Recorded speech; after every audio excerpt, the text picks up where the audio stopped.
বাইরে ভাই মানুষ যে এত হুঙ্গা হইতে পারে, এত প্রকার ঝাউরা যে মানুষ, আপনাকে ভিডিওটা দেখেন একটু। আজকে ইফতার পার্টিতে দোয়া করবেন নাসির উদ্দিন পাটওয়ারি।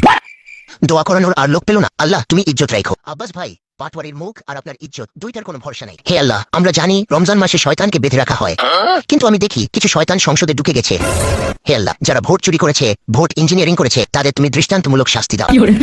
যারা মানুষরূপী শয়তান রয়েছে তাদের কলবে এই সংযমের, আত্মসংযমের যে শিক্ষা জারি করে দিও আল্লাহ।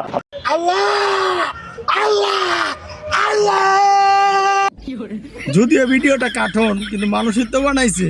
আরে ভাই, ফাইজলামির তো একটা লিমিট থাকে। মানে মানে এত শয়তান কেমন হয় মানুষ, এত জাউরামি বুদ্ধি এটার মাথায় কইতেই আহে।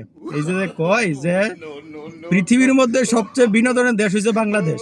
এই জায়গায় আপনার যত কষ্ট থাক, কিন্তু এই দেশে আপনি বিনোদন পাইবেনই। বাংলাদেশে আপনি বিনোদন পাইবেন, বিনোদনের অভাব নাই। এক সেকেন্ডের জন্য কেউ মোবাইলটা হাতছাড়া করে না, না জানি কোন বিনোদন মিস্টেক হয়ে যায়।